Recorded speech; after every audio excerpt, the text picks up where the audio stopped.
4 in a row is going to be a pretty tall order.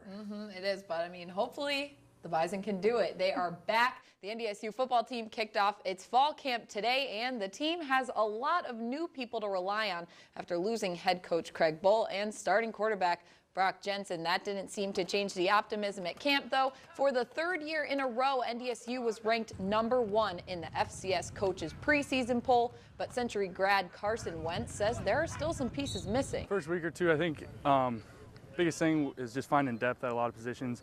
You know, we all feel very confident across the board with most of the starters, but finding depth at a lot of positions is probably the biggest thing we're trying to look for early on here, so we can get those guys as many reps as possible. The Bison have a good reason to feel confident with most of the starters, though. NDSU had a league-high 8 players on the preseason All-Missouri Valley Conference team, and one of those was strong safety Colton Hegel.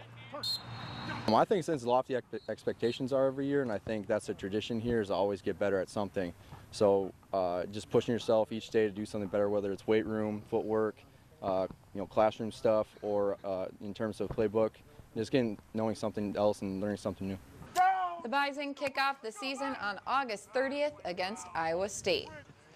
The Bismarck Governors have played in 5 Class AA Legion Baseball state title games since they last won in 1997, and obviously they didn't have the results they hoped for in those games, but that changed yesterday when in their 6th game since their last win, they came out victorious. The Govs beat Fargo Post 2 twice on Sunday to take home the title.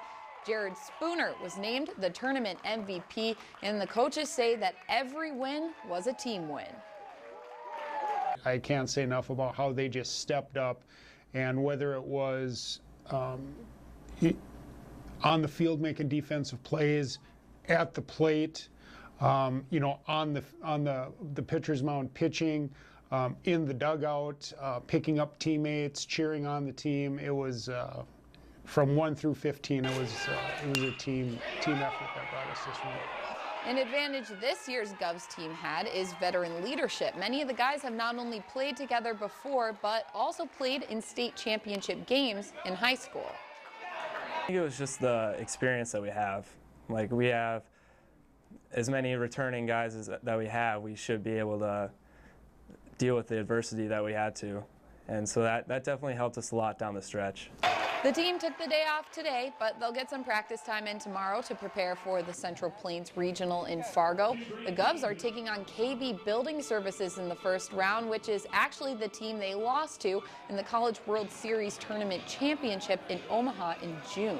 So that'll be an interesting game there. United Tribes College making some changes on the bench for both men's and women's hoops. Rob Floco of Phoenix, Arizona will lead the men's team next season. It's his first college head coaching position. He was recently an assistant at Wilson State College when they won 2 region championships. And for the Lady Thunderbirds, James Bagwell will be the head coach. He's a former United Tribes player who has also served as an assistant coach in the program.